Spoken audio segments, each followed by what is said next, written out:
Good afternoon and welcome once again to the group exhibit Hydrogen Fuel Cells and Batteries at the Hanover Fair 2016. My name is Christine and I'll be moderating this talk. The talk is entitled Direct Methanol Fuel Cells, Energy Solutions for Autonomous Security and Surveillance Applications. It should be pretty interesting. Please do stick around. Please come in and join us. If you have any questions at any time, please raise your hand and I'll come around with the microphone. Drinks are on the house, so make yourself comfortable. At this time, I'd like to invite on stage from SFC Energy, the Vice President of Customer and Industry Business Unit, Björn Ledergerber. Welcome on stage. Hello, Christine. Hello. Nice to meet you. So, I parked this here in the meantime. So my first question is, what does SFC stand for? Yeah, I think, first of all, thank you very much for the invitation. Lovely to be here. Some people may know it. A long time ago, SFC was founded in 2000 as Smart Fuel Cell. So, and yeah, stands for Smart Fuel Cell. Okay. Sorry. How long is you said the company's been around since 2006, is it? 2000. 2000, okay. And what is the main focus of the company? Yeah, at the original startup phase, it was focusing on direct methanol fuel cells. So, and over time, we realized in the company that customers not particularly looking for fuel cells, they're looking for energy solutions. And since around 10 years, we more shifted a little bit the focus on really energy solutions, and the direct methanol fuel cell is our core technology. Okay, so let's start with the fuel cell itself then. Methanol is a liquid.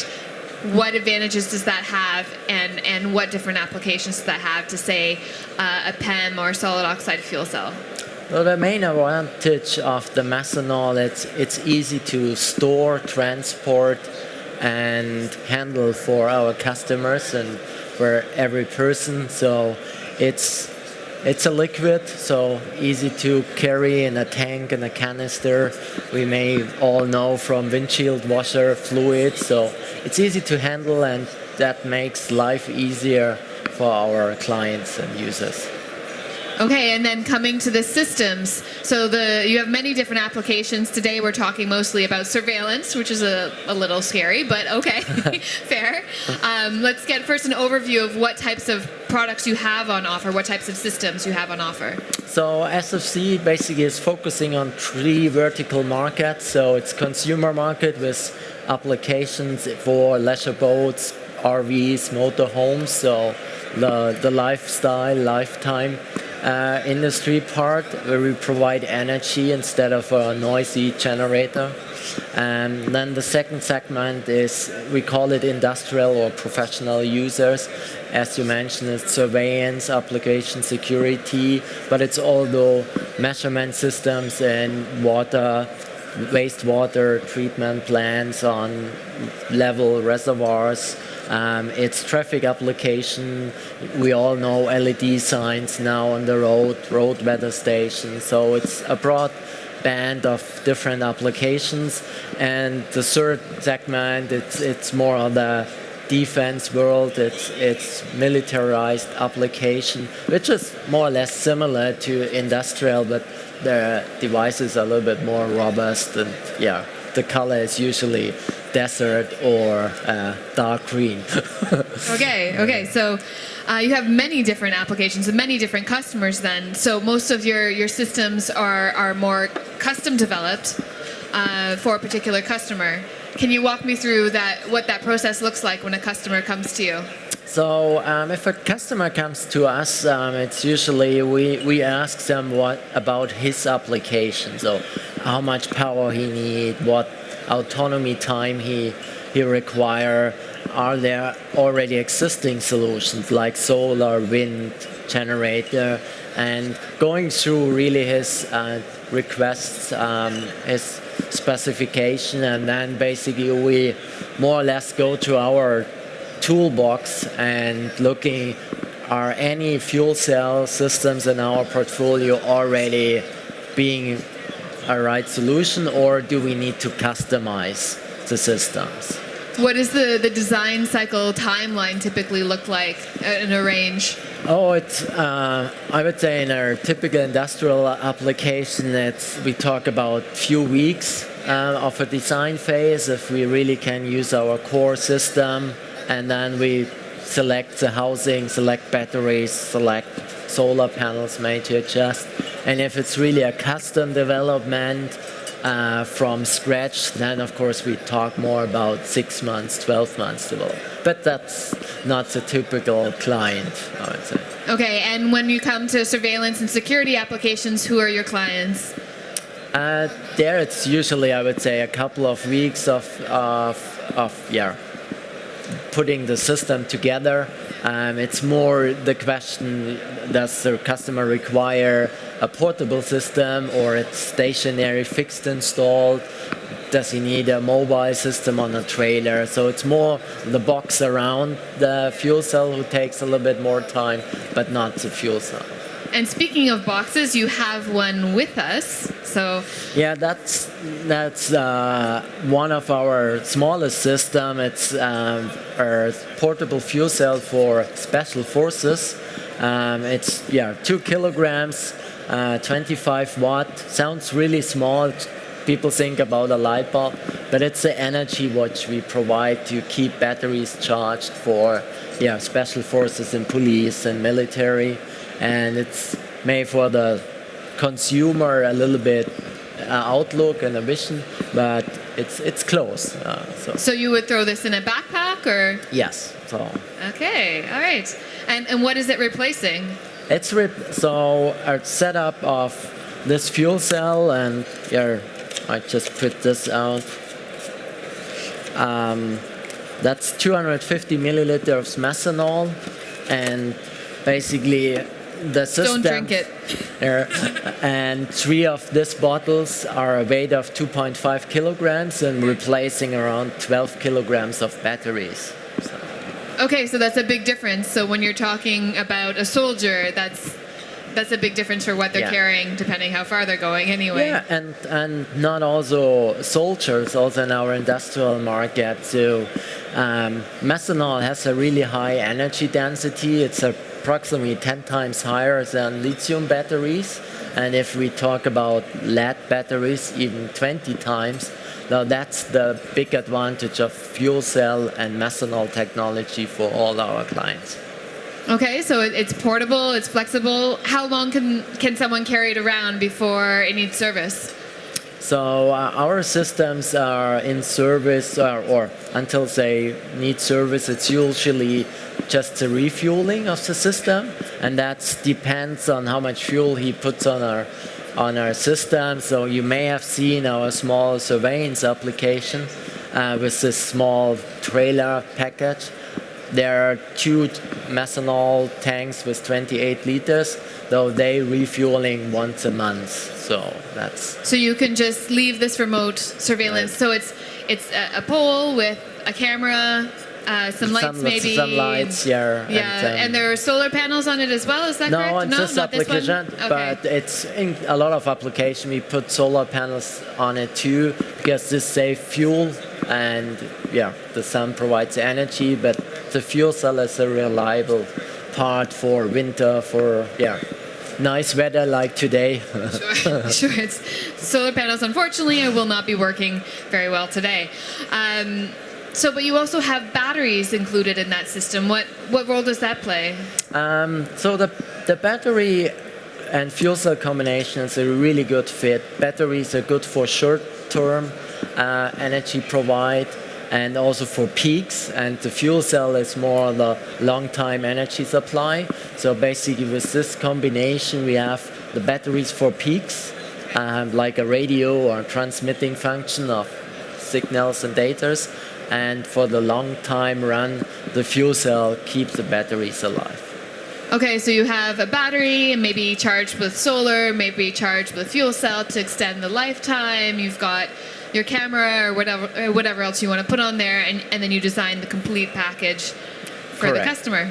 Yeah, correct. And that's one of the I think the main success of SFC over the past 15 years of having fuel cells deployed is really providing a customer a complete solution. So if you've had fuel cells deployed for 15 years, how many do you think you have in operation? Do you have any idea? So we deployed 35,000 fuel cells to customers. I would guess 70% are still in operation. So yeah. What does end of life look like for those other 30%? So they swapped out with new systems, with new generation. I think we have the 4th generation of the E-foil fuel cell now, with newer development, higher power, lower cost for the customer. So they still using fuel cell, but replaced with newer generations. Never stop development, right? Or? No, it's not a good idea for a technology company to stop development. Yeah, that's fair. Okay. So in the surveillance sector, I have to ask, do you do drones? No, so we not. That's a little bit the part where our liquid fuel cell with methanol isn't the perfect fit because drones flying around. So we don't do this.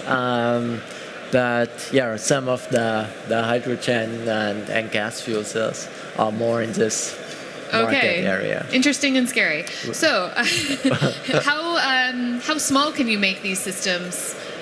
That's currently our smallest system. So a newer generation, same size with 50 watt. It's our smallest package.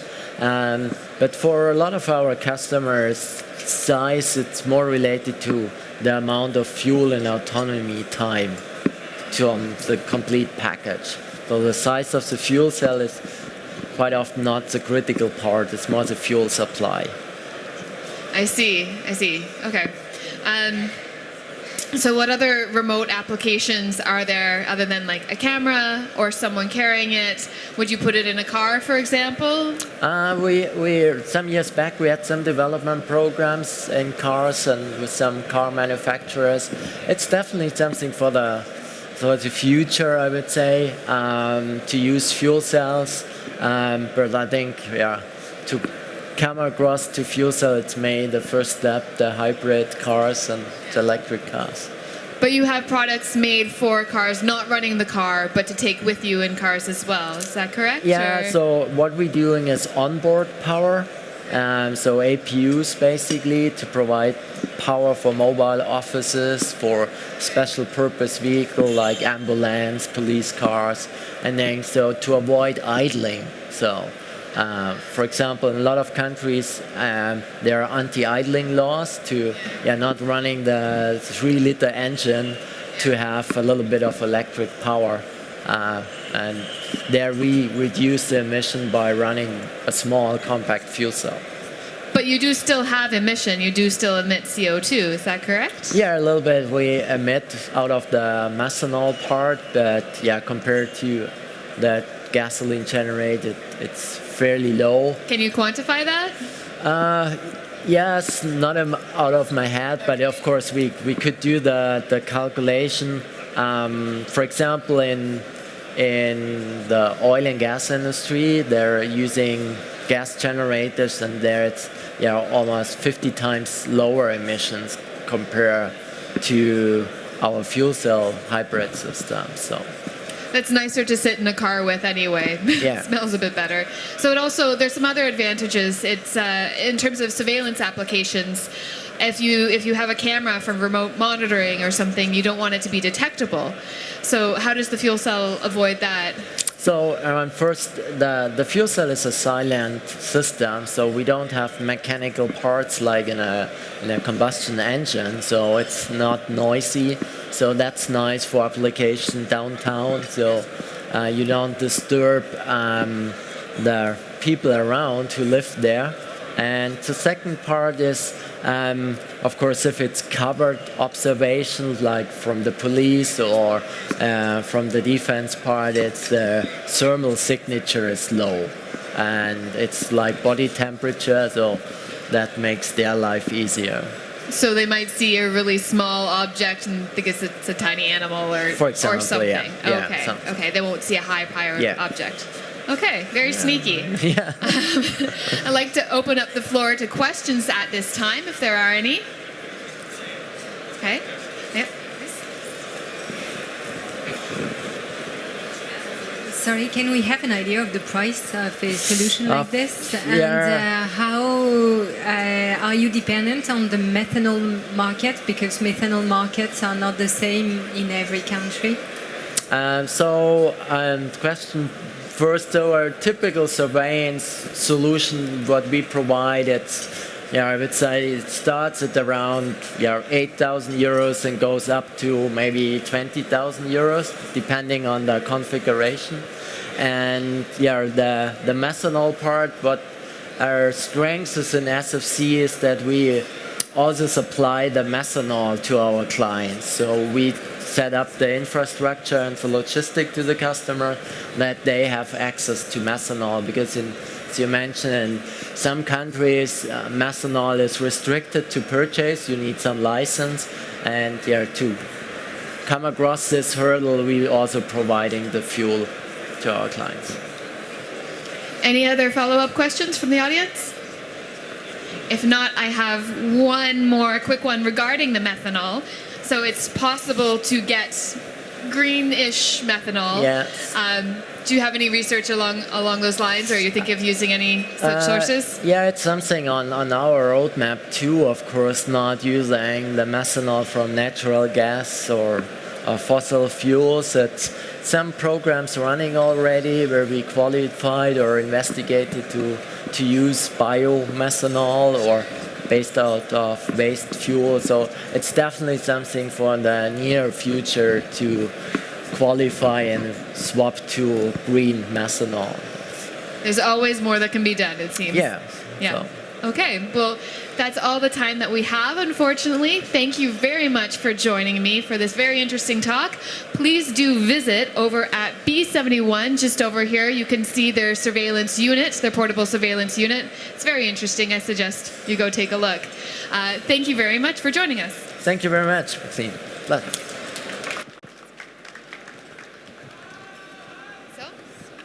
Please do stick around. The next talk is from Bosal Energy Conversion Industry. It is on Bosal compact heat exchangers for enhanced heat transfer, an overview of applications in the field. We have Dr. Jean-Paul Janssens and Steph Wezenbach. Thank you.